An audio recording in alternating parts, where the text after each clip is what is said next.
Thank you. Rinki, you can start now. Okay, sir. Ajit sir तुम्ही mute वर आहात. तुम्ही काहीतरी बोलतात म्यूट वर आहात.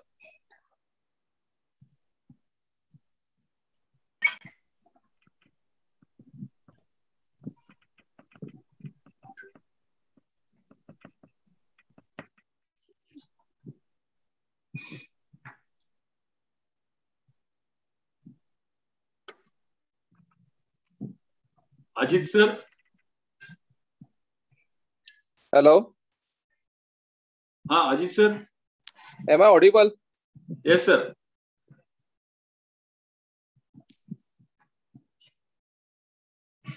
Rinki, we can start now. Am I audible? Yes, sir. Ajit sir, you are audible. कारण मला तुमचा आवाज खूप स्लो येतोय. ओके, तुमचा प्रॉपर आवाज येतोय sir. Rinki, am I audible to you properly? Yes, sir. Ajit sir थोडा वॉल्यूम वाढवता. माझा आवाज पोहोचतो ना सगळ्यांना? हो हो पोहोचतोय सर. ऐकूच नाही मला. कनेक्टेड आहे. हो पण ऐकूच नाही.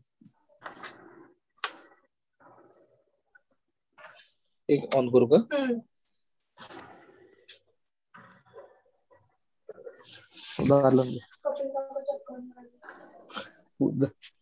तर उशीर होत नाही का आता?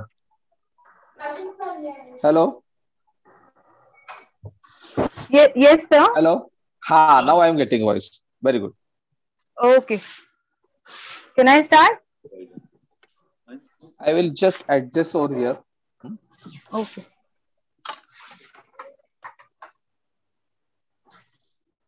Rinki, let's start. Sir, just a second. Sir ने 1 मिनट रुकने के लिए बोला था. अच्छा.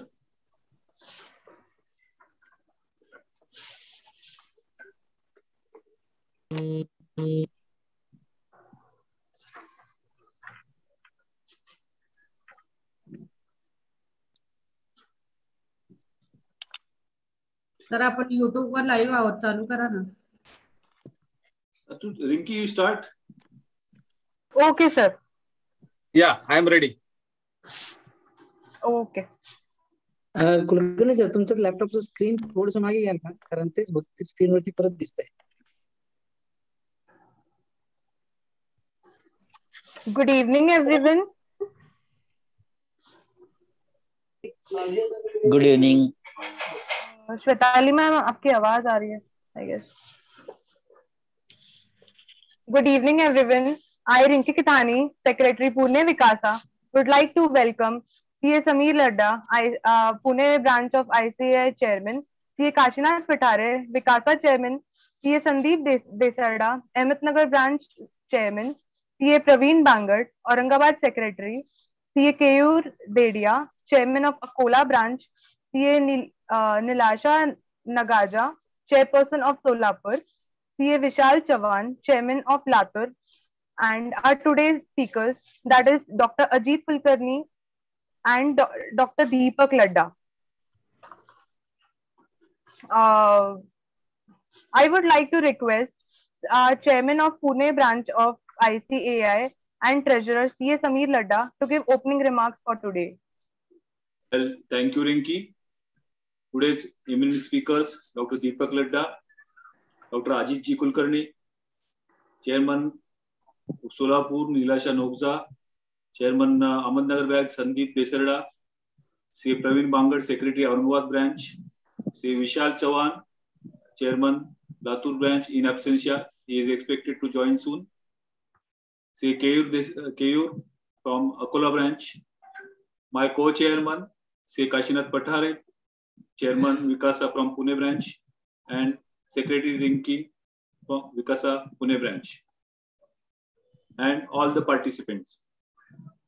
Since this program is, the viewers of this programs are many chartered account member, their relatives, and non-chartered accountants also. So I will like to speak in Marathi so that everybody can understand. So नमस्कार सगळ्यांना. खरोखरच कोविडची परिस्थिती सगळ्यांना माहिती आहे, संपूर्ण महाराष्ट्रात स्पेशली पुण्यामध्ये, औरंगाबाद अशा मोठ्या सिटीत खूपच खराब आहे. अशा परिस्थितीमध्ये पुणे ब्रँचनी या कोविडमध्ये सर्व मेंबर्सना, स्टुडंट्सना, त्यांच्या नातेवाईकांना हेल्प व्हावी म्हणून खूप सारे प्रयत्न चालू केले आहेत. त्याच्यामध्ये शेकडो चार्टर्ड अकाउंटंट्स, शेकडो स्टुडंट्सनी मदत करत आहेत.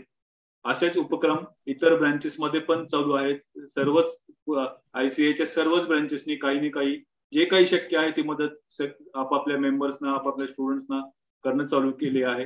स्पेशली पुण्यामध्ये, पुण्याच्या ब्रँचेसचे मी प्रयत्न सध्याचे सांगतो. आम्ही प्लाझ्मा डोनेशनचे कॅम्प चालू केलेले आहे. Almost more than 200 members have come आहेत फॉर प्लाझ्मा डोनेशन्स. आपण फ्री होम डिलिव्हरी फूड, आता बऱ्याच ठिकाणी कोविडच्या परिस्थितीमुळे घरी अन्न बनवणं शक्य नाही किंवा घरातल्या लेडीजला कोविड झाला असेल तर फूड बनवायचा प्रॉब्लेम येतोय. म्हणून आपण अगदी रिझनेबल कॉस्ट मध्ये होम डिलिव्हरी फूड मिळेल अशी व्यवस्था केलेली आहे. तसेच कोविडच्या इतर फॅसिलिटी जसं ऑक्सिजनची अवेलेबिलिटी असेल, हॉस्पिटलची अवेलेबिलिटीची गरज असेल, बऱ्याच वेळेस काही चार्टर्ड अकाउंटच्या संपर्कने ह्या फॅसिलिटी अवेलेबल होऊ शकतात. हे सगळं मदत करण्यासाठी शेकडो चार्टर्ड अकाउंट्स पुढे आले. मी सर्व त्या चार्टर्ड अकाउंटंट, सर्व स्टुडंटचा मनापासून आभार. डॉक्टर अजित कुलकर्णी हे आम्ही जेव्हा CA पुणे ब्रँच तर्फे हेल्प सेंटर चालू करायचा आम्ही प्रयत्न केला आहे ऑलरेडी. त्यात डॉक्टर अजित कुलकर्णी यांनी खूप महत्वाचं मार्गदर्शन केलं. त्याबद्दल मी त्यांचे मनापासून आभार. आणि आज सर्व ब्रँचेसच्या चेअरमननी पुणे ब्रँच सोबत हा प्रोग्राम जॉईंटली ऑर्गनाईज केला.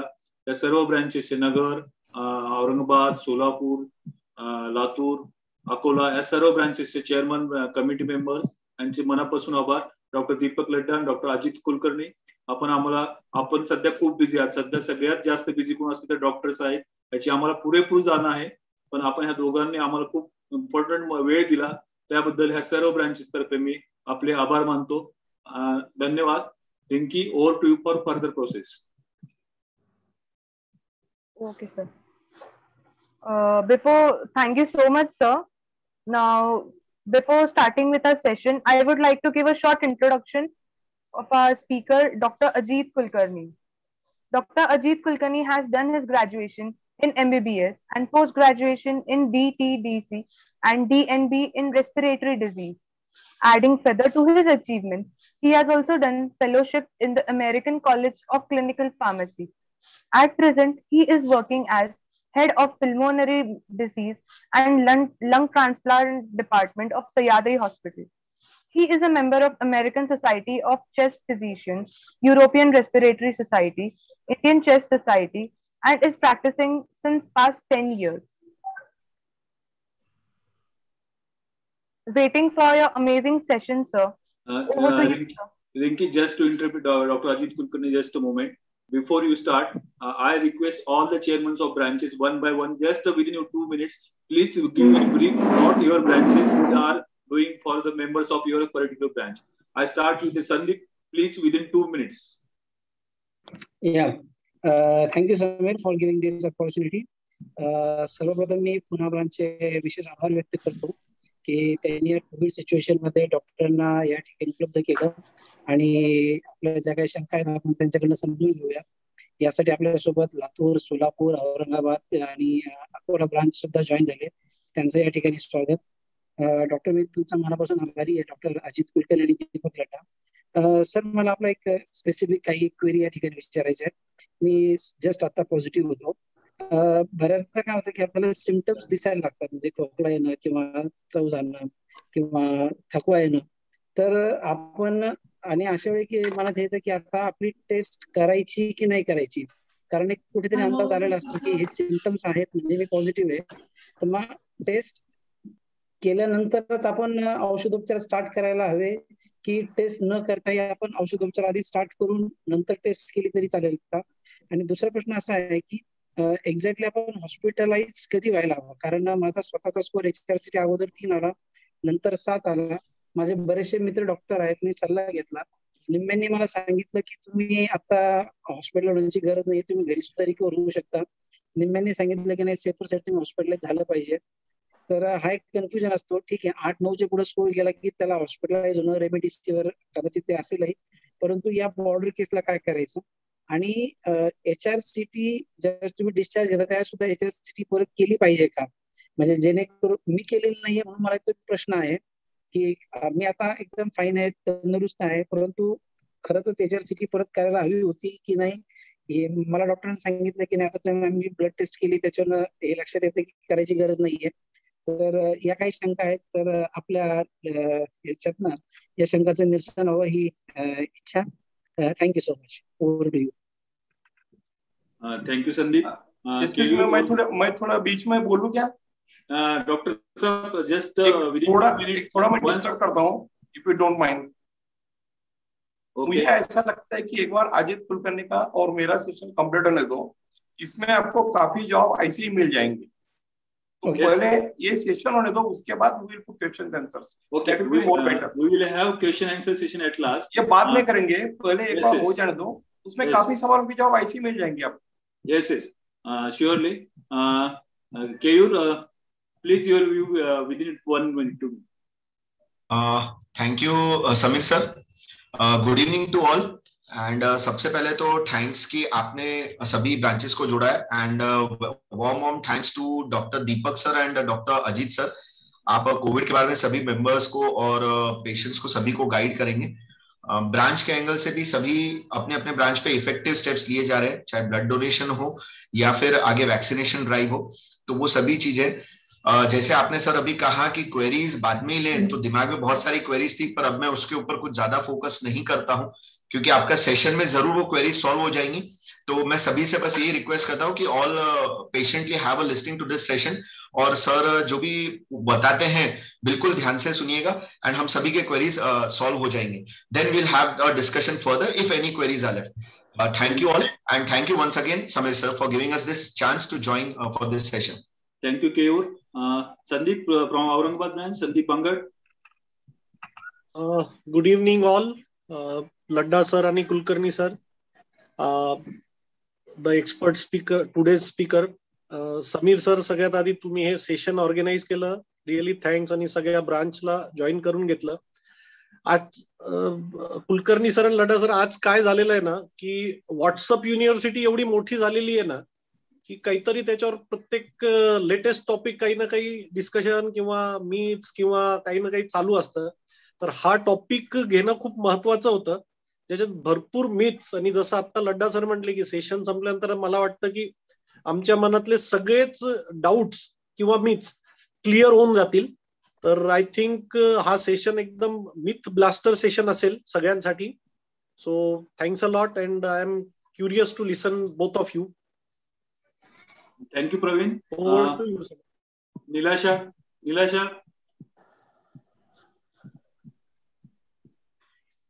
are you there? Well, anyone from Latur branch?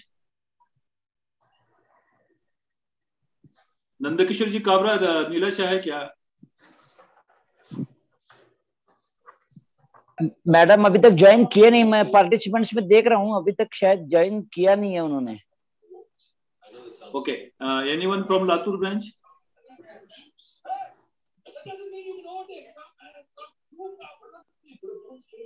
Okay, I think let's start Rinki now.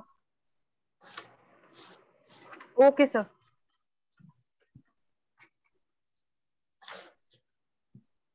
So, as I have already given an introduction of Dr. Ajit Kulkarni, sir. So, I would like to hand over to you, sir. Looking forward to this amazing session with you. Okay. Am I audible? Yes, sir. Okay. नमस्ते. माझं नाव doctor Ajit Kulkarni आणि मी पल्मोनॉलॉजिस्ट म्हणून काम करतो. पल्मोनॉलॉजिस्ट म्हणजे lung specialist. पूर्वी ही branch जास्त माहिती नव्हती, आता जास्त लोकांना माहिती होते. सध्या कोविडचा पॅन्डेमिक आहे आणि त्या पॅन्डेमिक आहे म्हणून आज आपण सगळेजण इथं आहोत हे सगळ्यांना माहिती आहे. आणि now we are in the second year of the pandemic. म्हणजे गेल्या वर्षी मार्च पासून भारतामध्ये आणि त्याच्या आधी सप्टेंबर पासून चीनमध्ये, त्याच्यानंतर ऑल ओव्हर वर्ल्ड, आणि असा हा त्या कोविडचा प्रसार आणि प्रचार चालू. कोविड एक पहिल्यांदा एक ब्रीफ मध्ये मी थोडस कोविड बद्दल सांगतो. कोविड हे व्हायरसचं नाव आहे आणि ते कोरोना व्हायरस या फॅमिली मधला व्हायरस आहे. जसं आपले कास्ट सिस्टीम असते तसे व्हायरसची फॅमिलीज असतात. त्यातली एक फॅमिली म्हणजे कोरोना आणि त्याच्यातला हा म्हणजे आत्ताचा आलेला व्हायरस कोविड-19. हा कोरोना व्हायरस पूर्वी सर्क्युलेशन मध्ये होता का नाही, म्हणजे कोविड-19 यायच्या आधी, तर हा व्हायरस संपूर्ण जगभरामध्ये वेगळ्या स्ट्रेननी सर्क्युलेट होता आणि तो एकदम माइल्डर फॉर्म मध्ये असायचा. त्याची 2 मोठी उदाहरणं आहेत, सार्स आणि मर्स म्हणून. त्याच्यानंतर आपल्याला नेहमी अजून एक व्हायरस माहिती, आपल्याला गेल्या 10 वर्षापूर्वी आपल्याला माहिती होता H1N1. त्या व्हायरसची फॅमिली इन्फ्लुएन्झा फॅमिली आणि आत्ताच्या व्हायरसची फॅमिली आहे कोरोना फॅमिली. जसं वेगवेगळ्या सिस्टीम असतात तसं बॅक्टेरिया, व्हायरस, फंगस असे वेगवेगळे ऑर्गॅनिझम असतात जे सतत माणसावर आक्रमण करत असतात. त्यातला भाग म्हणजे हा एक व्हायरस आहे. हे बेसिक सांगायचं कारण असं की आपल्याला अँटीबायोटिक हा शब्द सर्वांना माहिती असतो. अँटीबायोटिक हा शब्द, अँटीबायोटिक हे औषध जे असतं हे बॅक्टेरियल इन्फेक्शनच्या अगेन्स्ट काम करत असतं आणि कोविडच्या अगेन्स्ट काम करायचं असेल तर त्याला अँटीव्हायरल म्हणतात, अँटीबायोटिक म्हणत नाहीत. म्हणजे थोडेसे बेसिक मेडिकल रिलेटेड गोष्टी आहेत. त्याच्यानंतर ह्या व्हायरस चायनामधून आला, त्याचं नाव कोविड-19 ठेवलं गेलं आणि तो जगभरात पसरतो. हा व्हायरस पसरतो कसा ह्याचं एक आपल्याला माहिती असायला हवी. आता सगळ्यांना माहिती आहे की हा व्हायरस हवेत पसरतो, तो कुठं रेलिंगवर जातो किंवा जमिनीवर जातो किंवा असे रॉ सरफेसवर पडतो आणि तिथून आपल्याला हाताला लागून आपल्या नाकातोंडातून जातो आणि आपल्या शरीरात जातो. आता व्हायरस हा आपल्या शरीरात नको असलेला भाग आहे आणि या व्हायरसच्या अगेन्स्ट आपल्या शरीरातले जे सेल्स असतात ते काम करतात आणि ते त्या व्हायरसला मारायचं काम करतात. आणि जेव्हा ह्या व्हायरसच्या अगेन्स्ट ऍक्टिव्हिटी चालू होते त्याला आम्ही इन्फ्लमेशन म्हणतो. आणि ह्या बॅटल ग्राउंड मध्ये जे इंजुरी होतात त्याला आपण लंग इंजुरी होतात त्याला आपण निमोनिया म्हणतो किंवा कोविड निमोनिया म्हणतो किंवा मग रक्तात गुठळ्या तयार होतात किंवा त्याला आपण एम्बोलिझम म्हणतो किंवा थ्रोम्बस म्हणतो. मग ह्याच्या रिलेटेड जे कॉम्प्लिकेशन होतात मग त्याला पक्षघाताचा आधार म्हणजे स्ट्रोक असेल, हार्ट अटॅक असेल, पोटात रक्तस्राव होणे असेल, हे त्याचे कॉम्प्लिकेशन्स आहेत. म्हणजे हा पहिल्यांदा व्हायरसची एंट्री ही आपल्या शरीरात कुठून तरी व्हायला पाहिजे आणि या व्हायरसची एंट्री आपल्या शरीरात होण्याचे इम्पॉर्टंट गोष्टी आहेत. त्या 2 गोष्टी आहेत. एक नाकातून, दुसरं नाकातून आपल्या श्वासाद्वारे तो आपल्या शरीरात प्रवेश करतो. दुसरं एंट्री पॉइंट म्हणजे जेव्हा हे कोविडचे हात जे असतात ते आपल्या डोळ्याला वगैरे लागतात तेव्हा तिथून तो आपल्या शरीरात एंट्री पॉइंट होते. असे एक कोविडचे एंट्री पॉइंट असतात. आता हे शरीरामध्ये कोविड येतो कुठून? ज्या माणसाला कोविड झालेला आहे असा माणूस जेव्हा आपल्या शेजारी असतो, आपल्या बरोबर बोलतो, गप्पा मारतो, जेव्हा आपण समूहामध्ये असतो किंवा आपल्या मित्रांच्या बरोबर बोलत असतो त्यावेळी काही गोष्टी आपण नॅचरली करत असतो. म्हणजे काय?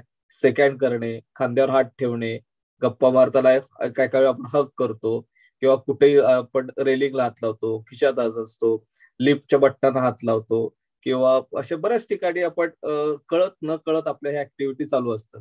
आणि हे करत असताना काय काय तो हात आपण नाकाला लावतो, डोळ्याला लावतो किंवा कुठं आपण नाकात डोळ्याला लावत असतो. हे लावल्यामुळं त्या हाताला जर व्हायरस चिकटला असेल तर तो आपल्या नाकात जातो किंवा डोळ्यात जातो आणि तिथून त्याचा प्रवास पुढे आपल्या शरीरामध्ये सुरू होतो. आता अशी नवीन कन्सेप्ट आली की कोविड हा एअरबॉर्न डिसीज आहे का? एअरबॉर्न डिसीज म्हणजे काय? कोविडचे जंतू हवेमध्ये पसरतात आणि आपल्या नाका वाटे श्वास घेतल्यानंतर ते शरीरात जातात. याच्यामध्ये फरक आहे, ही गोष्ट लक्षात ठेवा. एअरबॉर्न डिसीज म्हटलं तर तो थोडा अजून जास्त धोकादायक होतो कारण तो हवेतनं पसरायला चालू होतो आणि त्या हवेवर कोणाचाही कंट्रोल राहत नाही.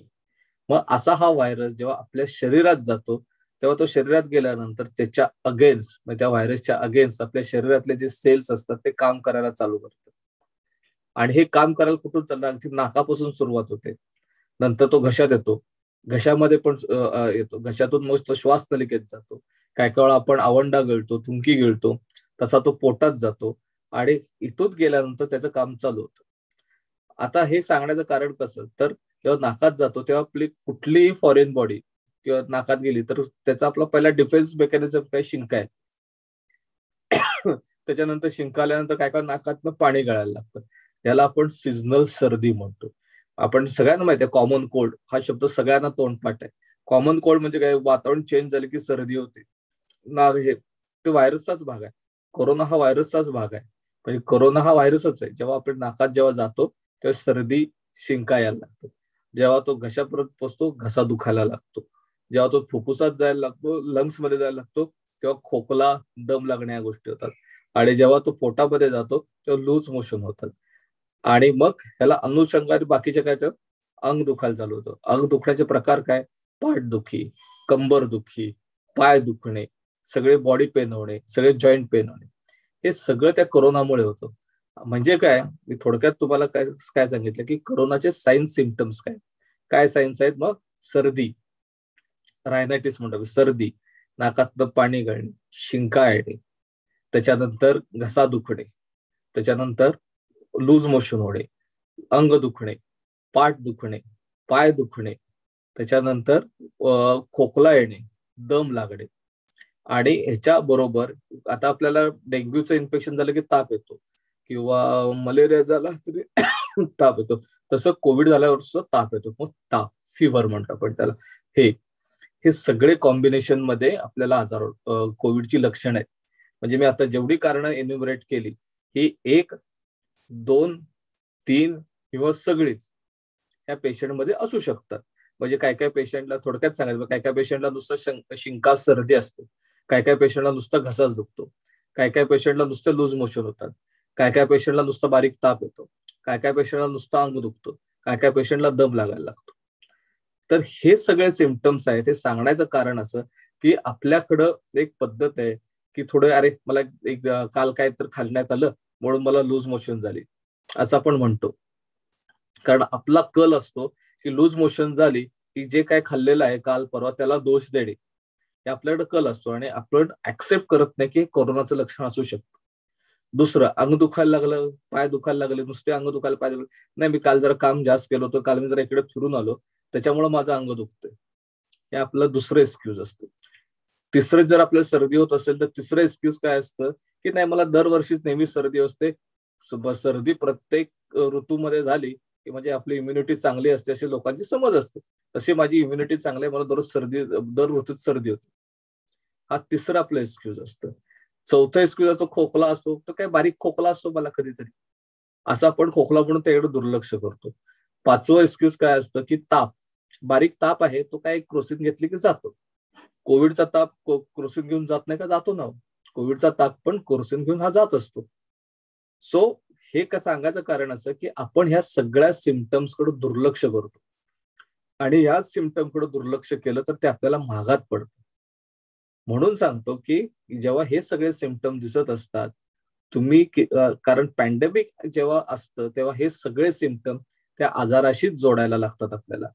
गेल्या वर्षीपर्यंत किंवा त्याच्या आदल्या वर्षीपर्यंत असे सिम्पटम घेऊन पेशंट येत नव्हते का? येत होते. आम्ही त्यांना ऍडमिट पण करत नव्हतो, ओपीडी बेसिसवर ट्रीटमेंट देत होता. पण त्यावेळी तो व्हायरस हा कोविड नव्हता, तो दुसरा व्हायरस होता.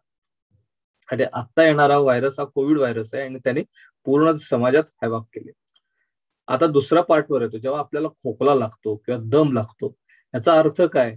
ज्यावेळी हे व्हायरस फुफ्फुसामध्ये जातात. आता फुफ्फुसाचं प्रत्येक शरीरातल्या प्रत्येक भागाची कार्यप्रणाली, फुफ्फुसाचं कार्य काय? हवेतला ऑक्सिजन घेणे आणि तो ऑक्सिजन नाकावाटे आपल्या श्वास नलिकेच्या आत जातो आणि तिथून तो फुफ्फुसात जातो आणि जी हवा जाते त्यातला ऑक्सिजन काढून घ्यायचं काम फुफ्फुस करतं आणि लंग्स करतात आणि तयार झालेलं कार्बन डायऑक्साईड परत त्या हवेत मिक्स होतो आणि आपण जो श्वास बाहेर सोडतो त्याच्यातून कार्बन डायऑक्साईड बाहेर येतो. हे नॉर्मल फंक्शन आहे. न्यूमोनिया होतो म्हणजे काय? हे जिथं गॅस एक्सचेंज म्हणतो मी. आता हे गॅसेस आहेत ना, carbon dioxide, oxygen, gas exchange म्हणतो आम्ही. म्हणजे हवा जेव्हा श्वास नलिकेतून शेवटच्या घटकापर्यंत जाते, त्या घटकात शेवटच्या भागातून तो ऑक्सिजन बाहेर पडून तो रक्तवाहिनीत जातो. हा जो मधला पोर्शन आहे तिथे जेव्हा न्यूमोनिया होतो तेव्हा ह्या ऑक्सिजनेशन मध्ये अडथळा तयार होतो आणि जेव्हा हा अडथळा तयार होतो तेव्हा आपल्या शरीराची नॅचरल रिॲक्शन असते की मला जास्त श्वास लागतो, मला जास्त श्वास घ्यायला लागतो. म्हणजे एक्झाम्पल सांगतो, बसल्या बसल्या आपण जर श्वासाची गती आपण मोजली, जर 16 पर मिनिट असेल तर जेव्हा आपण चालून येतो, पळून येतो किंवा एक्सरसाइज करतो तेव्हा श्वासाची गती आपली 20, 25, 30 पर्यंत गेली. त्याचं कारण काय? तर body requires more oxygenation at that time, म्हणून ते फास्ट ब्रिदिंग होत असते. सो जेव्हा कोविडचा न्यूमोनिया होतो जेव्हा त्यांना दम लागायला लागतो याचा अर्थ लंग्स जे आहेत की आपण ते काम कमी क्षमतेने काम करतायत आणि आपल्याला जास्त हवा पाहिजे आणि ती जास्त हवा घ्यायचा मेकॅनिझम म्हणजे दम लागणे आणि तो आपल्याला दम लागायला चालू होतो. जेव्हा आपल्याला दम लागायला चालू होतो कोविडमध्ये याचा अर्थ आपल्या लंग्स मध्ये निमोनिया सेट होतोय, हे साधारण त्याचं कारण असतं. आणि हे आपल्याला बाहेर कसं कळेल तर जेव्हा आपण पल्स ऑक्सिमीटर लावतो बोटाला, जे आपण सगळ्यांना माहिती आहे, आणि ऑक्सिजन लेवल मेजर करतो तेव्हा आपल्याला लक्षात येतं की अरे आपलं ऑक्सिजन कमी आहे. आणि हे जे कमी ऑक्सिजन जो आहे तो आपल्याला कळतो तेव्हा लक्षात येतं की आपल्या लंग्स मध्ये ते डिसऑर्डर सेट झालेली आहे, त्यामुळे न्यूमोनिया सेट झालेला आहे. आता हा व्हायरस जेव्हा शरीरात रक्तवाहिन्यामध्ये जात असतो तेव्हा रक्तवाहिन्यामध्ये प्लेटलेट नावाच्या रक्तपेशी असतात, लाल पेशी, त्यांना तो एकत्र करतो. हे एकत्र झाल्यानंतर त्याला काय होतं, थ्रोम्बोस तयार होतो, म्हणजे रक्तवाहिनीमध्ये ब्लॉक तयार होतो. हा जो थ्रोम्बोस असतो तो शरीरात कुठेही होऊ शकतो, अगदी मेंदूपासून पायापर्यंत कुठे. म्हणजे मेंदूकडे जाणाऱ्या रक्तवाहिनीमध्ये जर क्लॉट तयार झाला, थ्रोम्बोस तयार झाला, तर मेंदूला जाणार रक्त पुरवठा बंद झाल्यानंतर पक्षघाताचा आजार येतो, त्याला स्ट्रोक म्हणतो. जेव्हा तो हृदयाच्या रक्तवाहिनीमध्ये जातो तेव्हा अटॅक होतो, त्याला हार्ट अटॅक होतो. जेव्हा पोटात जातो तेव्हा पोटातल्या रक्तवाहिन्याचा ब्लॉक होतो, तेव्हा आपल्या पोटात दुखायला लागतं. त्याच्यामुळे हा पोटात दुखणे, डोकं दुखणे, हे जे इफेक्ट्स आहेत हे काय काय वेळा थ्रोम्बोस रिलेटेड असू शकतात आणि त्याच्या पाठीमागचं कारण हे. आता हे सगळं झाल्यानंतर हे पहिल्या दिवशीच सगळं होतं का? पहिल्या दिवशी कधी या सगळ्या गोष्टी होत नाहीत. का होत नाहीत? कारण प्रत्येक गोष्टीला त्याला टाइम द्यायला लागतो, त्याला टाइम लाईन असते. आम्ही मेडिकल लँग्वेज त्याला इन्क्युबेशन पिरियड म्हणतो. म्हणजे काय, व्हायरस माझ्या आज नाकातनं जेव्हा लंग्स मध्ये जेव्हा जातो तेव्हा त्याला टाइम द्यायला लागतो तो मल्टिप्लाय व्हायला. जेव्हा तो मल्टिप्लाय मोठ्या प्रमाणात होतो तेव्हा हे सिम्पटम दिसतात. मग त्याला किती टाइम असतो? साधारण 14 ते 2 दिवस. म्हणजे कसं, आज जर मला व्हायरसनं इन्फेक्ट झालं, आज म्हणजे आज मी कोणाच्या कॉन्टॅक्टमध्ये आलो आणि माझ्या शरीरात व्हायरस गेला आहे, तर आजपासून 2 दिवसां ते 14 दिवस या एवढ्या दिवसांमध्ये कधीही मला सिम्पटम दिसून येऊ शकतात. आणि एकदा सिम्पटम दिसायला लागले की त्याच्या पुढं मला आजार कळतो. म्हणजे आम्ही आता युजली असं म्हणतो, ज्यावेळी मला सिम्पटम दिसायला लागले तर त्याच्या आधी कधीतरी व्हायरसचं इन्फेक्शन झालेलं असतं. ह्याचा विचार, हे सांगण्याचं कारण असं की आपल्याला जर चेन ब्रेक करायची असेल तर कुठच्या लेवलपर्यंत आपल्याला मागं मागं जायला लागेल हे लक्षात घ्या. जेव्हा आपण सिम्पटम दिसतात, आपल्याला पहिला सिम्पटम येतो आणि त्याच्यानंतर आपण टेस्ट करायला जातो, मग पहिल्या दिवशी त्याला आपण डे 0 म्हणतो. म्हणजे आता आम्हाला जेव्हा तुम्ही सांगता की सिम्पटम्स मला दिसतात, तो पहिला जो सिम्पटमचा पहिला जो दिवस असतो त्याला आम्ही डे 0 म्हणतो आणि तिथून डे कॅल्क्युलेट करायला लागतात. कारण ह्याच्या मल्टिप्लिकेशन मध्ये 5वा दिवस असेल, 9वा दिवस असेल, हा महत्वाचा असतो. महत्वाचा इन द सेन्स की 9वा दिवस हा जो असतो त्या 8, 9, 10, 11 साधारण ह्या दिवसामध्ये आता सगळ्यांना सायटोकाईन स्टॉर्म म्हणून कन्सेप्ट माहिती झाला असेल. सायटोकाईन स्टॉर्म म्हणजे काय? ह्याच्या वेळी एकदम शरीरातले जे आपले शरीराचे सेल्स असतात, त्याला आम्ही इन्फ्लेमेटरी सेल्स म्हणतो, ते मोठ्या प्रमाणात टिश्यूमध्ये कुठं लंग मध्ये किंवा इकडे तिकडे येतात आणि त्याने डॅमेज जास्त होतो. हा सायटोकाईन स्टॉर्म साधारण 9व्या 10व्या दिवशी होतो. हे सगळं विस्ताराने सांगायचं कारण असं की सर्वात पहिल्यांदा आपल्याला असणारे सिम्पटम्स हे कोविडचेच आहेत, हे पहिल्यांदा पॅन्डेमिकच्या काळामध्ये लक्षात घ्या आणि त्या सिम्पटम पासून पळून जाऊ नका. सिम्पटम आलेला आहे म्हणजे त्याच्या आधी 2 ते 14 दिवस कधीतरी तुम्हाला कोविडचं इन्फेक्शन झालेलं आहे. सिम्पटम आलाय त्या दिवशी कोविडचं इन्फेक्शन नाही. सिम्पटमच्या आधी 2 ते 14 दिवस कधीतरी तुमच्या शरीरामध्ये कोविडच्या व्हायरसने प्रवेश केलेला आहे आणि ज्या दिवशी सिम्पटम आलेले असतात त्यावेळी त्याचं मल्टिप्लिकेशन वाढलेलं असतं, तेव्हा बॉडी आपली रिस्पॉन्ड करायला चालू करते, म्हणून ते सिम्पटम दिसतात. सो सिम्पटम हे फार महत्वाचे असतात. ह्या सिम्पटमला जेवढ्या लवकर आपण ट्रीटमेंट देऊ तेवढ्या नंतर पुढचा डिसीज प्रोसेस आहे तो हॉल्ट करता येतो, तो थांबवता येतो. म्हणून पहिल्यांदा सिम्पटम लपवू नका. त्याच्यानंतर वेग उत्तर देऊ नका. डॉक्टरांच्याकडे गेल्यानंतर आपण खूप वेग उत्तर देतो. म्हणजे काय, मला परवा दिवशीच असं झालं, तेरवा दिवशीच असं झालं, ते नाही का त्या दिवशी असं झालं, अशी आपण उत्तर देतो. परवा तुम्ही जेव्हा डॉक्टरांना भेटता, तुम्ही पहिल्यांदा भेटलेला असतात, तुमचा परवा दिवस आणि माझा परवा दिवस याच्यामध्ये फरक असतो. काही पेशंटच्या दृष्टीने परवाचा दिवस म्हणजे 10 दिवसापूर्वीचा असतो, काही पेशंटच्या दृष्टीने परवाचा दिवस म्हणजे ऍक्च्युली डे बिफोर डे असतो. आणि आम्ही विचार करतो तारीख सांगा म्हणतो. सो तुम्हाला तारीख सांगता आली ना, त्याचा फायदा जास्त होतो. त्याच्यानंतर हे सिम्पटम दिसल्यानंतर आपण आता मगाशी जे प्रश्न विचार, साधारण तेच सगळ्यांच्या डोक्यात प्रश्न असतात. टेस्ट कधी करायचं, हॉस्पिटलायझेशन कधी करायचं, सिटी स्कॅन कधी करायचं. आता ह्यातला जो टेस्टचा भाग आहे, अँटीजेन टेस्ट कधी करायचे, अँटीबॉडी टेस्टिंग कधी करायचं किंवा हे करायचं, लड्डा सर आपल्या बरोबर आहेत, ते त्याच्याबद्दल बोलतीलच. आता जेव्हा डॉक्टरांच्याकडे आपण जातो ह्या सगळ्या तक्रारी घेऊन, तेव्हा मेडिसिन स्टार्ट करण्याची वेळ येते. आता मगाशी सुरुवातीला तेवढ्यासाठी सांगितलं अँटीबायोटिक आणि अँटीव्हायरल. अँटीबायोटिक दिलं याचा अर्थ ते व्हायरसच्या अगेन्स्ट काम करत नाही, ते बॅक्टेरियाच्या अगेन्स्ट काम करतात. आपल्याला अँटीव्हायरल मेडिसिन पाहिजे. आणि सध्या जगभरात संशोधनामध्ये 2च अँटीव्हायरल मेडिसिन ज्याचा रोल प्लस मायनस आहे आणि थोडा सिद्ध झालाय, ते म्हणजे एक आहे रेमडेसिवीर आणि दुसरं एक आहे फॅव्हिपिरावीर, ज्याला आपण कॉमन भाषेमध्ये सध्या फॅबिफ्लू म्हणतो. ते ऍक्च्युअली जे medicine trade day by comparison, पण एक समजण्यासाठी. सो हे जे 2 मेडिसिन आहेत त्यांच्या अँटीव्हायरल प्रॉपर्टी आहेत आणि ते व्हायरसच्या अगेन्स्ट काम करतात. जगभरातले सगळे अभ्यास जर काढून बघितला, हे जेव्हा अर्लियर म्हणजे माइल्ड किंवा मॉडरेट फॉर्म मध्ये असताना जर दिले तर त्याचा उपयोग जास्त होतो. सिव्हिअर व्हेंटिलेटरला आला तर याचा उपयोग फारसा कमी होतो. ह्याच्यानंतरचं तिसरं औषध याच्यामध्ये जे टोसिलिझुमॅब नावाचं जे इंजेक्शन आहे, ज्याला 40,000चं इंजेक्शन आहे असं लेवल आहे, म्हणजे तुमच्या लक्षात येईल 40,000 म्हटलं की ते भारीतलं इंजेक्शन. तर ते टोसिलिझुमॅब नावाचं जे इंजेक्शन आहे ते काम काय करतं, ते अँटी इन्फ्लमेटरी म्हणून काम करतो. म्हणजे मी तुम्हाला आधी जे सांगितलं, या व्हायरसच्या अगेन्स्ट जे आपले इन्फ्लमेटरी सेल्स जेव्हा येतात आणि त्या व्हायरसला मारायचं काम करायला लागतं, त्यावेळी जी आपली फुफ्फुसाची हानी होते ते प्रिव्हेंट करतं हे टोसिलिझुमॅब. म्हणून it is a anti inflammatory, म्हणजे ते जे अँटी इन्फ्लमेटरी सेल्स आहेत त्याच्या अगेन्स्ट काम करतं. ते व्हायरसच्या अगेन्स्ट काम करत नाही. It works against the inflammation आणि त्याच्यामुळे होणारा पुढचा डॅमेज होणार असतं ते थांबतं. So timing of the medicine is very important in patient. त्याच्यानंतर की आपण टेस्ट कधी कराव्यात, माझ्या मते ज्यावेळी फर्स्ट सिम्पटम येतो त्यावेळी पहिल्यांदा टेस्ट करावी. आता ह्याच्या पुढच्या गोष्टीचं माझा फर्स्ट टेस्ट जर निगेटिव्ह आली, काही निगेटिव्ह येण्याची शक्यता असते, ती RT-PCR असो नाहीतर अँटीजेन टेस्ट असो, त्याच्याबद्दल सर सांगतील, तरी पण अगदी थोडक्यात सांगतो. रॅपिड अँटीजेन टेस्ट जी आहे ती फक्त आयडेंटिफिकेशन करण्यासाठी आहे आणि त्याच्यामध्ये फॉल्स पॉझिटिव्ह किंवा फॉल्स निगेटिव्ह रिझल्ट जास्त आहेत. RT-PCR ही त्यातली त्यात सर्वात उपयोगी असणारी टेस्ट आहे.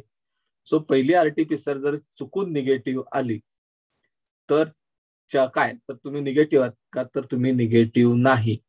RT-PCR पहिली निगेटिव्ह आली तर साधारण 3 ते 4 दिवसानंतर आम्ही परत RT-PCR करून घेतो आणि ती जर निगेटिव्ह आली तर पुढचे 4 दिवस आम्ही ऑब्झर्व करतो. पुढच्या 4 दिवसानंतर काही सिम्पटम आले नाही, म्हणजे साधारण पहिली टेस्ट निगेटिव्ह आल्यानंतर 9 ते 10 दिवस झाले आणि जर काही सिम्पटम नसतील तर आम्ही म्हणतो की तू सेफ आहेस, तू निगेटिव्ह आहेस. मग ह्या पिरियडमध्ये त्यांनी काय करायचं, ह्या पिरियडमध्ये त्याने आयसोलेटच राहायचं, क्वारंटाईन मध्येच राहायचं. ही गोष्ट महत्वाची लक्षात ठेवा. आता पहिल्यांदा टेस्ट जर पॉझिटिव्ह आली, RT-PCR पॉझिटिव्ह आली, म्हणजे तुम्हाला कोविड आहे का, 100% कोविड आहे. मग आपल्याला कॅटेगरायझेशन करायचंय की डिसीज माइल्ड आहे, मॉडरेट आहे का सिव्हिअर आहे. या कॅटेगरायझेशन मध्ये करून मग त्याला हॉस्पिटल होम क्वारंटाईन करायचंय, हॉस्पिटलमध्ये ठेवायचंय का हॉस्पिटलमध्ये वॉर्डमध्ये किंवा ICU मध्ये ठेवायचंय. हे माइल्ड, मॉडरेट, सिव्हिअर कॅटेगरी आपण करत असतो. साधारण माइल्ड डिसीज कशाला म्हणतो, तर साधारण माइल्ड डिसीज ज्याला म्हणतो की सिम्पटम आहेत पण त्याला खोकला कमी आहे, विकनेस नाहीये आणि त्याचं ऑक्सिजनचं प्रमाण हे 95च्या वरती आहे ऑन रूम एअर. म्हणजे आपण जे नॉर्मल श्वास घेतोय त्याच्यामध्ये त्याचं ऑक्सिजनचं प्रमाण जे पल्स ऑक्सिमीटरवर मोजतो ते 95च्या पुढं आहे आणि त्याच्या हृदयाचे ठोके हे साधारण 60 ते 90च्या मध्ये आहेत आणि श्वासाची गती 15 ते 20च्या मध्ये आहे. हे ज्या सगळ्या गोष्टी असतील आणि त्याला कोविड RT-PCR पॉझिटिव्ह असेल तर तो माइल्ड कॅटेगरीमध्ये मोडतो. समजा सुरुवातीलाच कोविड पॉझिटिव्ह आहे आणि त्याला जर दम लागतोय, त्याचं ऑक्सिजनचं प्रमाण 95 पेक्षा कमी राहतंय, त्याच्या ऑक्सिजनचं प्रमाण 94 आहे, असं आकडा पकडू आपण, 94 आहे, आणि त्याच्याबरोबर त्याचे हृदयाचे ठोके 120 आहेत, किंवा त्याचे हृदयाचे ठोके 60च्या खाली आहेत, आणि त्याची श्वासाची गती 20-25 आहे किंवा 22च्या पुढे आहे, तर त्याला मॉडरेट म्हणतो. आणि पहिल्यापासूनच त्याचं ऑक्सिजनचं प्रमाण हे 92-90च्या खाली आहे, खूप श्वासाची गती जास्त आहे, त्याला खूप जास्त ऑक्सिजन लागतोय, असा माणूस आम्ही सिव्हिअर म्हणतो. आता ह्या कॅटेगरीमध्ये युजली माइल्ड पेशंट जे असतात ते होम क्वारंटाईन मध्ये आपल्याला ट्रीटमेंट देता येते. मॉडरेट पेशंट असतात किंवा सिव्हिअर पेशंट असतात त्याला हॉस्पिटलच हा ट्रीटमेंटचा पर्याय आहे, आणि त्याच्यावर आपला कंट्रोल नाही, ते हॉस्पिटल डॉक्टर ते ट्रीटमेंट बघतील. माइल्ड या कॅटेगरीमध्ये जे आपण होम क्वारंटाईन राहू शकतो, जेव्हा आपण होम क्वारंटाईन राहतो ती आपली रिस्पॉन्सिबिलिटी असते, त्याच्यामुळे आपण त्या कॅटेगरीबद्दल बोलू. आता माइल्ड कॅटेगरीमध्ये हे जेव्हा सिम्पटम्स येतात, माइल्डचा पेशंट हा मॉडरेट होऊ शकतो का, किंवा माइल्डचा पेशंट हा सिव्हिअर होऊ शकतो का, तर माइल्डचा पेशंट हा मॉडरेट किंवा सिव्हिअर कॅटेगरीमध्ये जाऊ शकतो. पण ते समजून घेण्यासाठी मी जे पहिल्यांदा क्रोनॉलॉजी सांगितली, सिम्पटम ऑनसेट पासून 9वा, 8वा, 9वा, 10वा दिवस वगैरे ज्या गोष्टी सांगितल्या, त्या गोष्टी आणि ह्या गोष्टी कोरिलेट करणं गरजेचं आहे. म्हणजे आपण आता होम क्वारंटाईन आहोत, आपण घरी आहोत, घरी आहे तर काय करायचं, आपल्याला ऑक्सिजन आपलं दररोज मेजर करायचंय, आपले हार्ट रेट किती आहे बघायचं, आपली श्वासाची गती किती आहे बघायचं, नवीन खोकला येतोय का बघायचं, किंवा आहे तो खोकला वाढतोय का बघायचं, दम किती लागतोय बघायचं. हे आपण घरी करू शकतो. या सगळ्या गोष्टी करायच्या. ज्यावेळी ह्या गोष्टी जर घरी होम क्वारंटाईन असताना ह्या गोष्टी असतील तर त्यावेळी आपल्याला ताबडतोब डॉक्टरांच्या बरोबर संपर्क साधून पुढच्या गोष्टी कराव्या. आता याच्यात मुद्दा येतो की सिटी स्कॅन कधी करायचा. सिटी स्कॅन पहिल्या दिवशी करायचा, 5व्या दिवशी करायचा, का 9व्या दिवशी करायचा, का 14व्या दिवशी करायचा. युजली कसं असतं, फर्स्ट ऑनसेट ऑफ सिम्पटम, हे मी आता तुम्हाला माइल्ड मॉडरेट सिव्हिअरिटीच्या कन्सेप्ट सांगितल्या, तर त्याच्यामध्ये पहिला सिम्पटम आल्या सिटी स्कॅन करायची आवश्यकता नसते.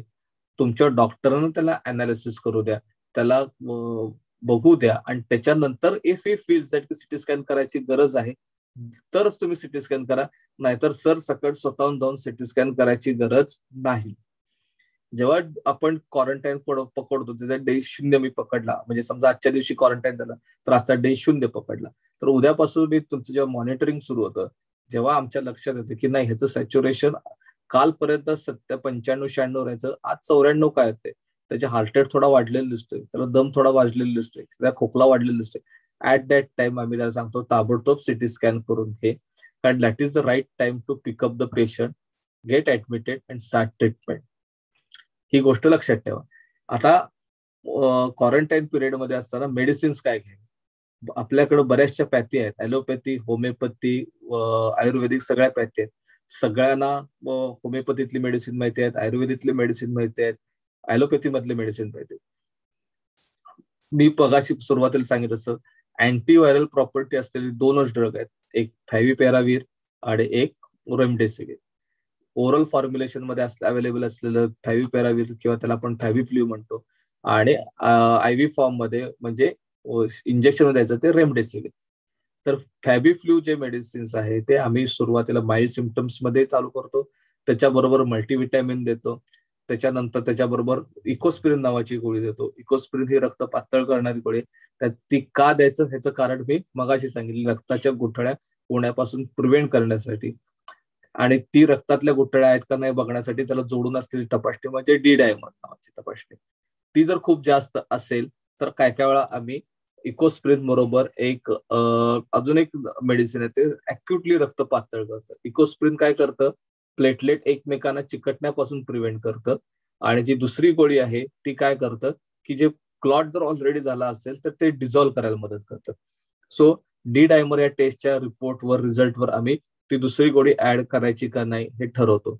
आणि त्याच्यानंतर मग बाकीचे जे असतात ते मग हायड्रेशन म्हणजे खाणं पिणं व्यवस्थित ठेवणे, त्याच्यानंतर भरपूर लिक्विड घेणे आणि मेंटल हेल्थ चांगली ठेवणे, या पुढचे टप्पे असतात हे होम क्वारंटाईन पेशंटच्या.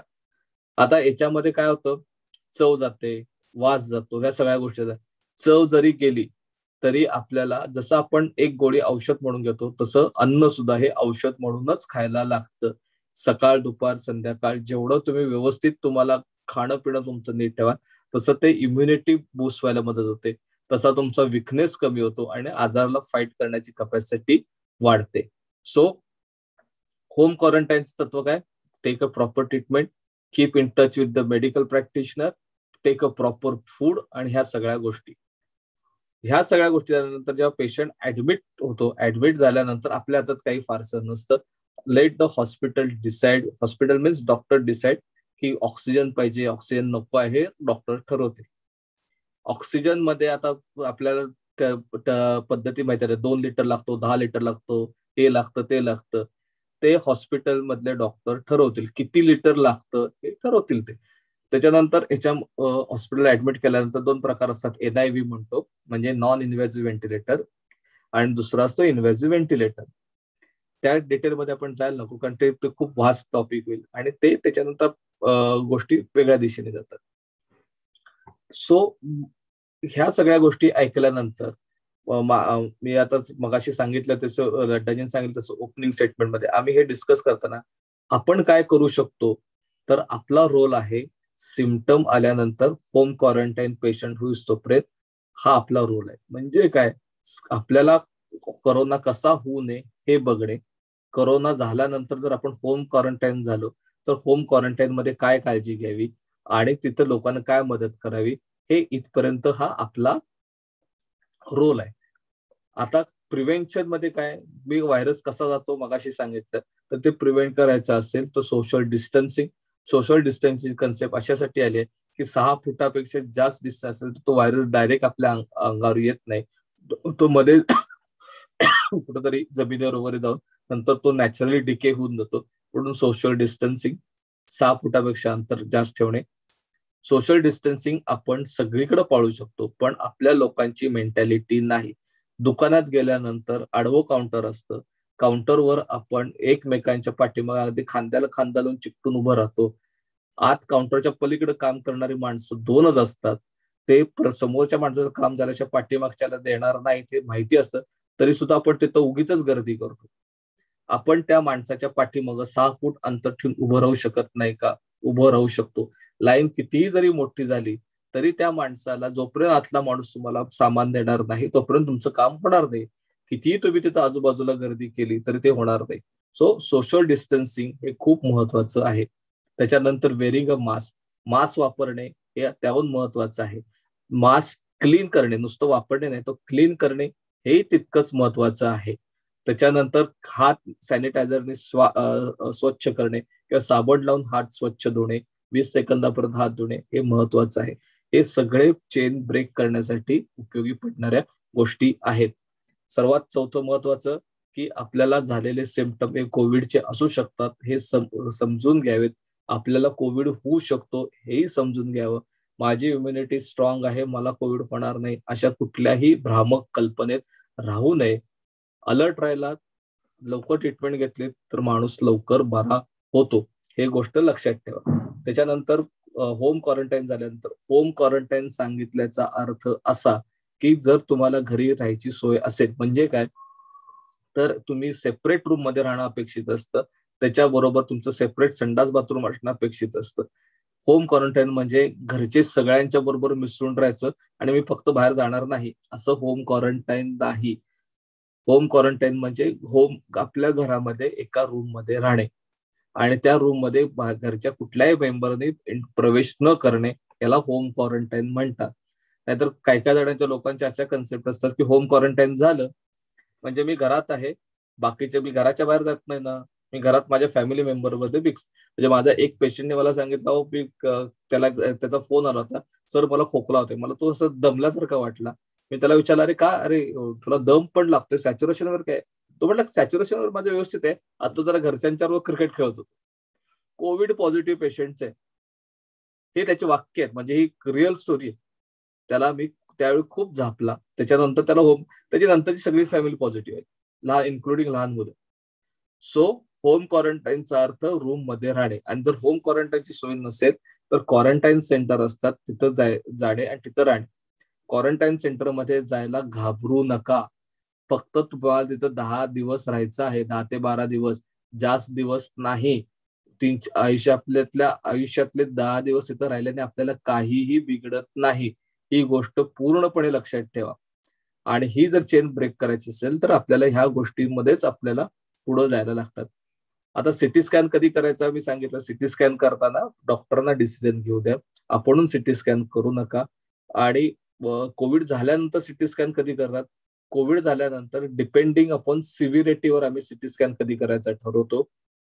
कारण कोविड पश्चात, त्याला आम्ही पोस्ट कोविड लंग फायब्रोसिस म्हणतो किंवा पोस्ट कोविड लंग केअर म्हणतो, त्यावेळी आम्हाला काय काळात सिटी स्कॅनच्या उपयोगी पडतात. अँटीजेन टेस्ट कधी करायची, आरटीपीसीआर कधी करायची, त्याचे ठोक तर पहिल्या सिम्पटमला करायचं तेही ते कव्हर केलं, पण त्याच्या पाठ्यपुस्तक सायन्स आपल्याला लड्डा सर सांगते. त्याच्यानंतर अँटीबॉडी टेस्ट कधी करायचा आणि त्याचा उपयोग काय तेही लड्डा सर सांगतील आपल्याला. सिटी स्कॅन क्लिनिकल माहिती ही मी तुम्हाला बऱ्यापैकी दिलेली आहे. अजून काय तुमच्या शंका असतील तर आपण at the end of the session या शंकांवर डिस्कस करू.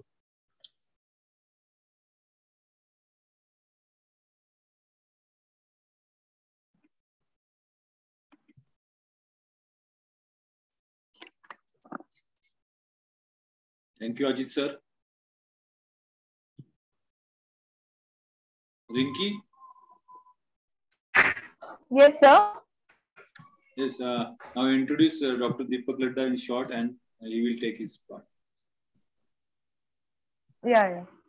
Thank you so much, sir, for your valuable insight, which was indeed very important for everyone of us to know and making us understand about COVID-19 and its symptoms. Now, I would like to give a short introduction of our next speaker, Dr. Deepak Ladda. Dr. Deepak Ladda did his MBBS and MD from Dr. Visham Payan Medical College from Solapur. He has got specialty in oncopathology and histopathology. He is head of oncopathology in Wagholi Integrated Cancer Research Center and head of pathology at Prayagdam Hospital and Sane Guruji Hospital. He is running his own 2 setups, from which one of them is in Hadapsar. He works in all avenues of Rotary dedicatedly. He is founder of 3 MPF chapters and 1 Rotary club.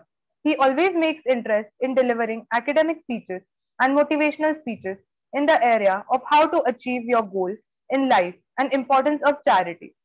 Looking forward to this wonderful session with you, sir. Handing over to you. Doctor Deepak Ladda. सभी को सुनाई दे रहा है ना?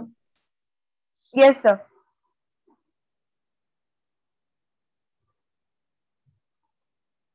इस session में पधारे हुए सभी जिले के चार्टर्ड अकाउंटेंट्स के चेयरमैन, इस जूम मीटिंग में उपस्थित सभी लोग तथा जूम मीटिंग में न आते हुए जो यूट्यूब पे ज्वाइन हुए, उन सभी को मेरा सस्नेह वंदे. दोस्तों, सबसे पहले मैं इस बात से बहुत ही आश्चर्यचकित हो गया कि ये पहली जूम मीटिंग मैं देख रहा हूं जहां पे कोई पासवर्ड ही नहीं है. तो आप लोगों का इंटेंशन में समझ गया कि कोई भी आके इस सेशन को ज्वाइन करे और कोविड के बारे में मालूमात ले. डॉक्टर अजीत ने अभी इतने सहज शब्दों में एक तो कोविड के सिम्टम्स तथा ट्रीटमेंट के बारे में आप सभी लोगों को जानकारी दी है. तो मुझे लगता है कि यहाँ आंकड़ों के सभी जादूगर अभी कोविड के आधे डॉक्टर भी बन गए हैं और आप आपके आसपास के लोगों को जरूर इस बात की सलाह देंगे कि अभी आपको कोविड की टेस्ट करना तथा आगे का इलाज करना जरूरी है. मैं अभी उन बातों पे गौर करूंगा जिन बातों की तरफ डॉक्टर अजीत सर ने मेरे लिए कुछ बातें छोड़ दी. उन्होंने उन बातों की तरफ मैं अभी आपका गौर फरमाऊंगा. उसमें से है टेस्टिंग. आप सभी लोगों को पता है जब भी आपको तकलीफ शुरू हो जाती है, यानी आपको मीन्स मैं पब्लिक के लिए बात कर रहा हूँ, जब कुछ तकलीफ चालू हो जाती है तो एक तो डॉक्टर बताते हैं. आजकल लोग भी इतने होशियार हो गए हैं जो गूगल पे सर्च करके इमीडिएट खुद की टेस्टिंग के बारे में सोचते हैं. और जो आरटीपीसीआर टेस्टिंग है वो इतनी पॉपुलर हो गई है कि आजकल बच्चा जानता है कि आरटीपीसीआर टेस्टिंग कोविड में चलती है. कि पीसीआर टेस्टिंग कुछ आज की नहीं है, बहुत पुरानी है, लेकिन आज कोविड की वजह से सबको पता चल गया. तो कोविड में आरटीपीसीआर टेस्टिंग पिछले कम से कम 1.25 साल से हो रही है और अभी हाल में फिलहाल में एक एंटीजन टेस्ट भी आ गई है. तो एंटीजन टेस्ट और आरटीपीसीआर टेस्ट दोनों के खुद के कुछ फायदे हैं और दोनों के खुद के कुछ डिसएडवांटेज भी है। मैं कुछ जगह पे मैं इंग्लिश वर्ड यूज करूंगा। तो सबसे इम्पोर्टेंट बात यह कि व्हाट इज आरटीपीसीआर।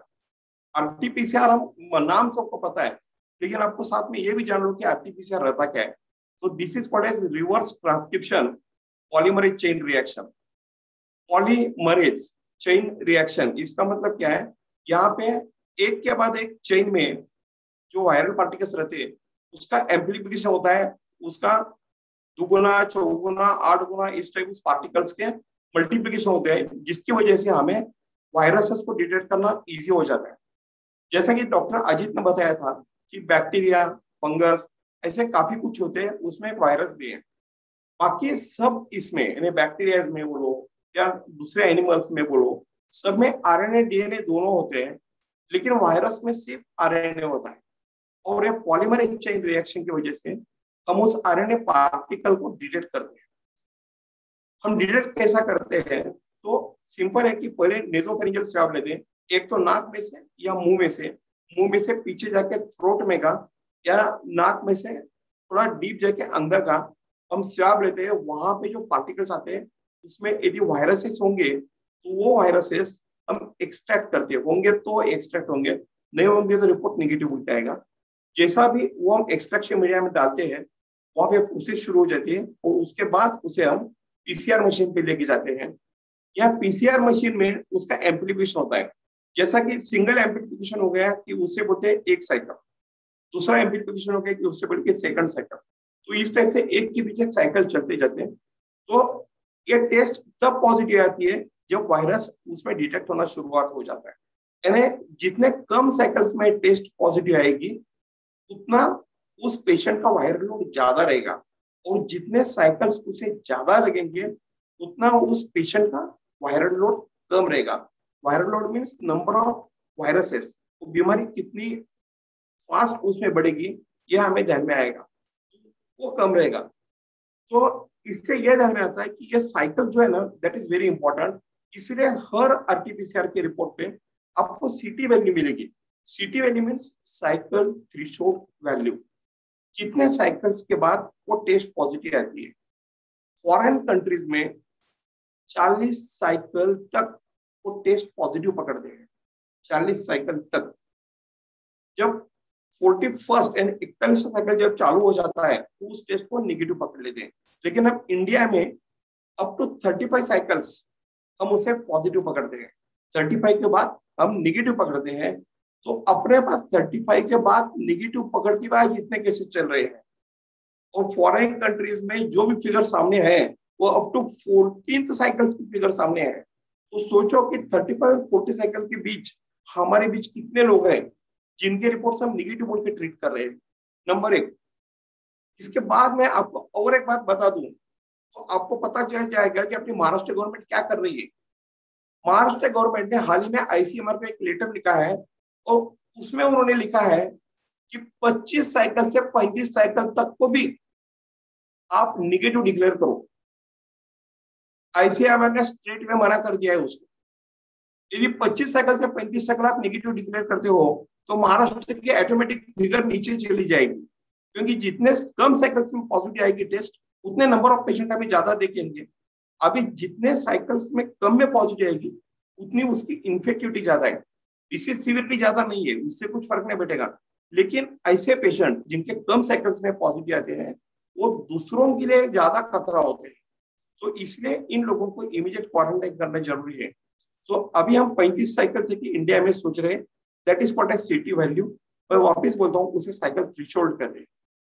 दूसरी टेस्ट आती है एंटीजन टेस्टिंग। अभी एंटीजन टेस्टिंग में हम क्या करते हैं, जो वायरस के ऊपर हर वायरस के ऊपर एक एंटीजन रहते हैं, यानी प्रोटीन का अलग अलग उसमें एक सीक्वेंस रहता है। वो सीक्वेंस यानी वो एंटीजन वो हम एंटीजन टेस्ट से डिटेक्ट करते हैं। अभी एंटीजन टेस्टिंग और आरटीपीसीआर में क्या फर्क है, तो आरटीपीसीआर में जो भी पॉजिटिव आएगा वो 100% पेशेंट दूसरे के लिए कॉन्टेजियस रहेगा, इसकी कोई गारंटी नहीं है। क्योंकि कम वायरल लोड होगा, काफी कम होगा तो वो भी पॉजिटिव आ सकता है, लेकिन वो कॉन्टेजियस नहीं भी रह सकता है, वो उसी पेशेंट तक भी इन्फेक्टिव हो सकता है। और एंटीजन टेस्टिंग में ये स्क्रीनिंग टेस्ट है, ये भी इसमें स्पेसिफिसिटी 100% है, यानी वो 100% वायरस होगा तो 100% दिखा देगा, लेकिन वायरस रहने के बावजूद भी ये टेस्ट कभी कभी निगेटिव आती है। तो उस वक्त ये जरूरी है कि उस पेशेंट को यदि सिम्टम्स होंगे, जैसे कि काफी सिम्टम्स अभी डॉक्टर अजीत ने बताए, उसमें से कुछ भी सिम्टम होंगे और एंटीजन टेस्ट निगेटिव होंगी, तो उस वक्त आप लोगों को वापस एक बार आरटीपीसीआर टेस्ट करके ये कंफर्म करना जरूरी है कि वो टेस्ट सही में निगेटिव है कि वो फॉल्स निगेटिव है, ये देखना हमें जरूरी होता है। यह हो गया अभी टेस्टिंग का पार्ट। अभी जब पेशेंट पॉजिटिव आ जाता है तो डॉक्टर लोग उन्हें कुछ टेस्ट करने के लिए बोलते हैं। तो जो इम्पोर्टेंट टेस्ट है उसमें एक है haemogram, CBC, complete blood count. उसके बाद हम इंफ्लेमेटरी मार्कर्स करते हैं उस पेशेंट के, यानी उस पेशेंट की बॉडी कैसे रिस्पॉन्स कर रही है उस वायरस को, ये उसमें हमें समझते हैं। जैसे कि वो अलग अलग टेस्ट में आपको कुछ नाम बता देता हूँ, उसमें से काफी नाम अभी आप सभी लोगों को पता है, जैसे कि CRP, that is C reactive protein. फिर उसके बाद में आता है डी डाइमर, जैसे कि डॉक्टर अजीत ने अभी बताया था आपको कि अपने ब्लड में क्लॉट्स होना शुरू हुए है कि नहीं, ये जानने के लिए हमें वो डी डाइमर टेस्ट करते हैं। उसके बाद में था सीरम फेरिटिन और IL-6, that is what is interleukin 6।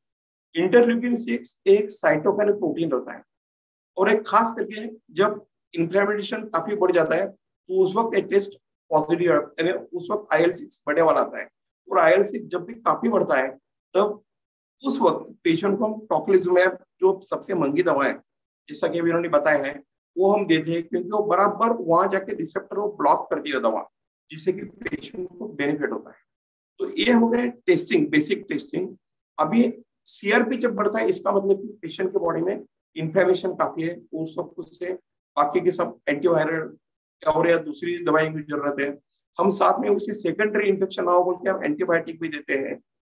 और मैं अभी और एक बात यहाँ पे बता दूं कि जब पेशेंट को जब प्रॉब्लम आते हैं, और अभी आज एक वीडियो रिलीज हुआ है डॉक्टर संजीव कुमार का, जो कि जाने माने इंडिया के डॉक्टर हैं, उन्होंने अभी बोला है कि स्टेरॉइड को अभी काफी इंपॉर्टेंट दिख रहा है, काफी इंपॉर्टेंट। स्टेरॉइड जब हम ऐसा लोडिंग डोज में देते हैं वो इमीडिएटली इन्फ्लेमेशन ब्लॉक करता है। और उनका कहना यह है कि अभी जो रेमडेसिविर के हम पीछे भाग रहे हैं, पेशेंट को रेमडेसिविर में स्टेरॉइड रिपेयर करते हैं, स्टेरॉइड पेशेंट को अच्छा करते हैं, ऐसा डॉक्टर संजीव कुमार ने आज ही डिक्लेयर किया है।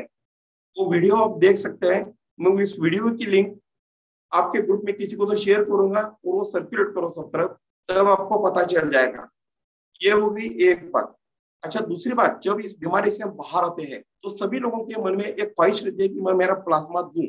नंबर एक, अभी लोग उतने होशियार हो गए हैं, और साथ में ये भी हमें मालूम है कि डॉक्टर लोग हमें बोलते हैं कि इस पेशेंट को प्लाज्मा देना है।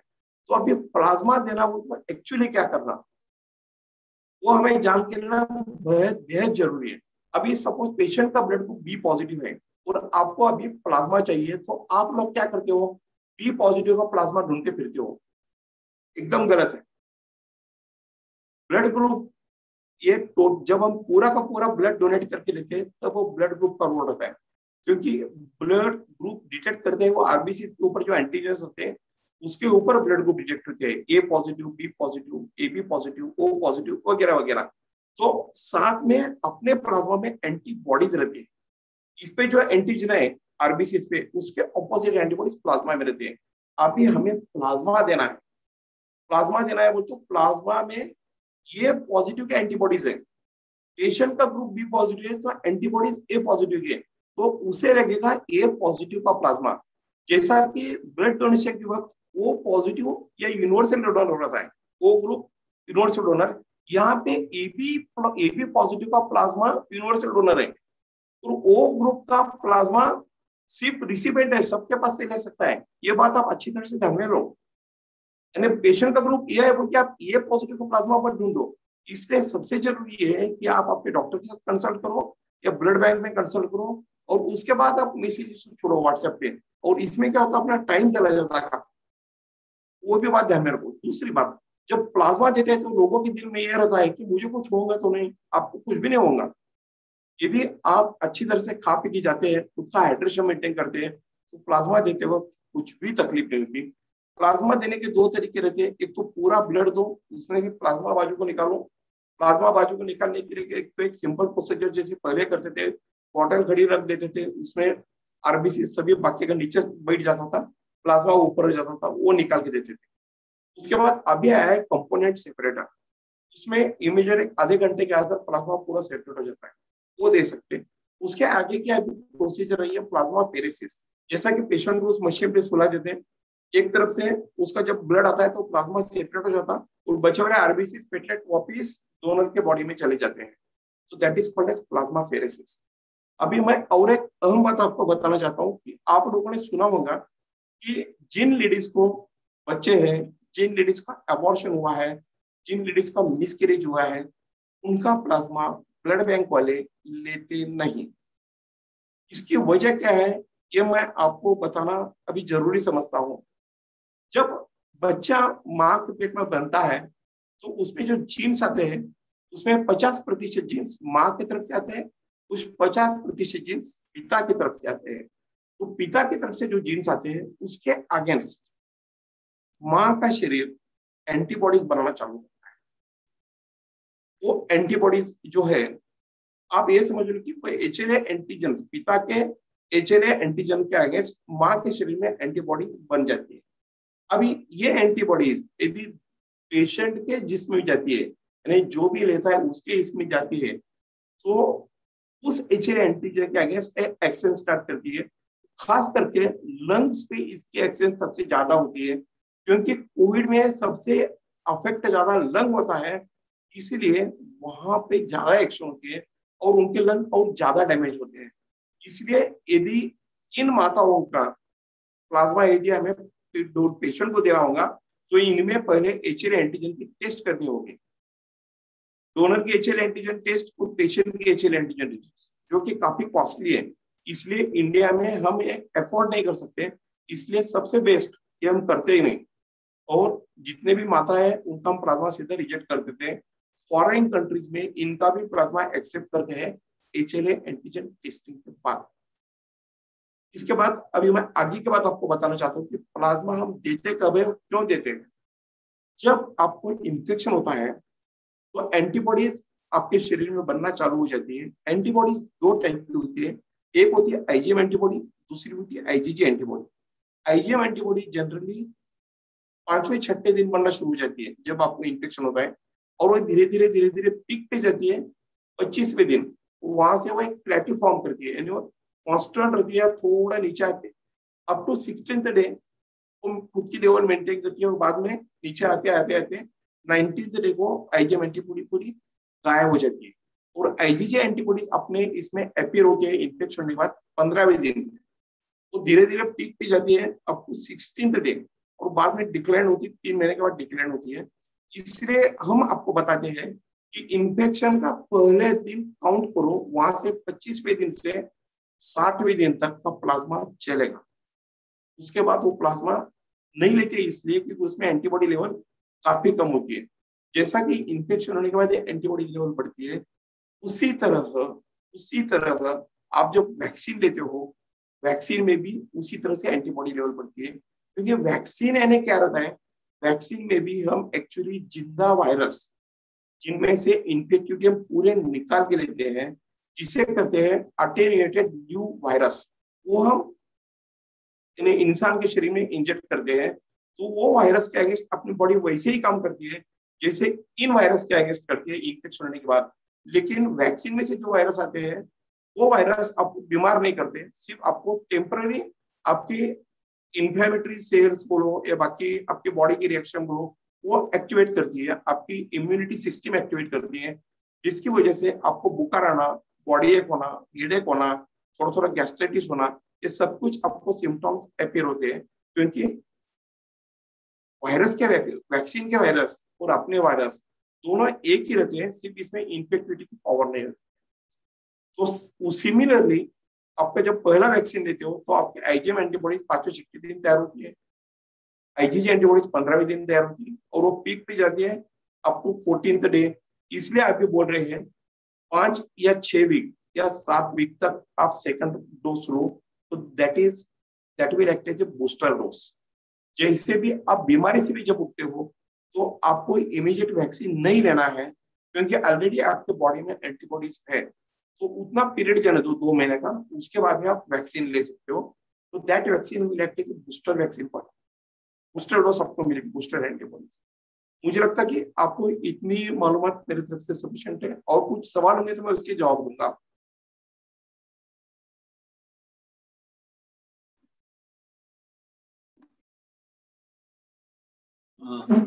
Thank you, Dr. Ladda, Dr. Ajit Kulkarni. We have some questions from audience.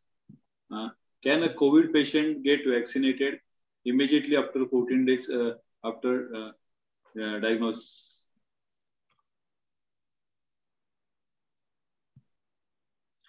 No. Hello. Hello. Am I audible? Yeah. I'm audible? Yes, sir. No, अभी लड्डा सर ने आपको वही बताया ना, एंटीबॉडीज जो रहते हैं अपने शरीर में, यूजुअली आईजीएम एंटीबॉडी 6 दिन तक, और उसके बाद 14वें दिन आईजीजी एंटीबॉडी, और उसके बाद वो उसका इफेक्ट अराउंड अगले 2-3 या 4 हफ्ते तक रहता है।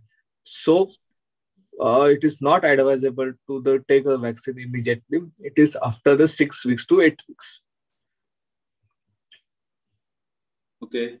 Next is inhalation of steam every day helps prevention of infection of COVID-19. How real is this? See, steam inhalation, there are a lot of myths attached to it. म्हणजे गरम पाण्याची वाफ घेतली की सगळंच काही बरं होतं असं, everything under the sky क्युअर्ड by the steam. It is not like that. जर स्टीम इनहेलेशन जर व्हायरस मरत असते तर आपल्या भारतात व्हायरस आलाच नसतं, कारण आपण कॉमनली स्टीम इनहेलेशन घेतो. Steam inhalation help you in the sense थोडी सिक्रेशन कमी होण्यासाठी, किंवा आपण नाकात सर्दी जमली असेल तर थोडे सायनस मध्ये सिक्रेशन असतील तर ते कमी होण्यासाठी, या सगळ्या कारणासाठी इनहेलेशन हेल्प करते. त्याचा सायंटिफिकली जर मला विचारलात, कुठलाही क्लिनिकल डेटा अवेलेबल नाही की ठामपणे म्हणजे स्टीम इनहेलेशन घेतल्यानंतर सगळं व्हायरस निघून जातात. पण ऍज पर ऍज काय त्याचं हार्म करत नाही, so you can take it. But scientifically जरा विचारलात तर answer is no. How many days it will take to create immunity in our body after taking COVID vaccine, and how many days it will remain in our body? Ladda sir. अच्छा,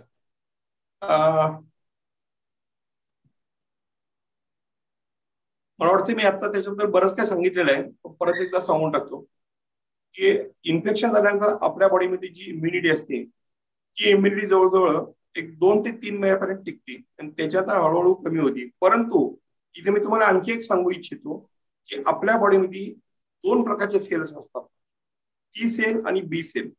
T sale जे असतात, ज्यावेळी एखादा बाहेरनं हल्ला होतो, attack होतो, त्यावेळी टी सेल इमिजिएट ऍक्शन मध्ये येतात. अगोदर तिथे इन्फ्लॅमेशन ज्यावेळी होते त्यावेळी तिथल्या बॉडीतले काही महत्वाचे सेल्स जसे मॅक्रोफेजेस, पॉलिमॉर्फ्स, हे बाकीचे सेल्स त्या ठिकाणी होऊन एक प्रतिकार करायला चालू करतात आणि त्याच्यानंतर टी सेल येऊन त्यांना खाऊन टाकतात आणि नंतर त्यांना तिथं बाजूला करतात आणि व्हायरल लोड कमी करतात. आणि ह्याच्यानंतर सुद्धा कधी कधी व्हायरल इन्फेक्शन पुढे पसरतंय आणि त्याच्यातनं ज्यावेळी पेशंट पूर्ण दुरुस्त होत जातो त्यावेळेस आपल्या शरीरातले जे दुसरे सेल्स आहेत, बी सेल्स, त्याला आपण मेमरी सेल्स म्हणतो आम्ही. ते मेमरी सेल्स हे सगळं हे चाललेलं असतं कॅस्कॅड, ते लक्षात ठेवतात कशा प्रकारे अँटीबॉडी पाहिजे, कशा प्रकारे अँटीबॉडी डेव्हलप कशी करायची, ते सगळे शिकून घेतात. आणि हे शिकलेले सैनिक नंतर जाऊन सुप्तावस्थेत जाऊन बसतात. तर ह्यांना म्हणतात बी सेल्स. हे सुप्तावस्थेत आहेत. जरी तुमची अँटीबॉडी लेवल 0ला जरी आलेली असेल, एकदम कमी किंवा 0ला आलेली असेल 2.5-3 महिन्यानंतर, पण तुमचे बी सेल्स पडद्याच्या मागे तयार आहेत. आता त्याच्यानंतर नवीन व्हायरसने अटॅक केला की बी सेल्स बाहेर येतात आणि तासाभरात एवढ्या अँटीबॉडीज होतात त्या व्हायरसला खलास करून टाकतात.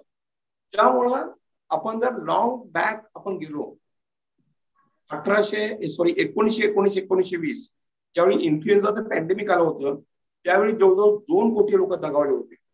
पण त्यावेळी हे बी सेल्स जे तयार झाले आहेत, हे बी सेल्स एका जनरेशन मधनं दुसऱ्या जनरेशन मध्ये पण पास होऊ शकतात आणि त्यामुळे बी सेल्स आज आपल्यात आहेत. त्यामुळे इन्फ्लुएन्झा, सर्दी असं काय जर आपल्याला काय आपण घाबरत नाही, ते येते निघून जात आहे आणि हेच कोरोनाचं होणार आहे. आता ऑलरेडी म्हणजे मॅक्झिमम इम्युनिटी ऑलरेडी पसरवली गेलेली आहे, त्याला म्हणतात हर्ड इम्युनिटी. बी सेल्स आपले तयार होऊ लागलेले आहेत. जे जे इन्फेक्ट बाहेर पडले आहेत त्यांच्यात ऑलरेडी बी सेल्स तयार झालेले आहेत.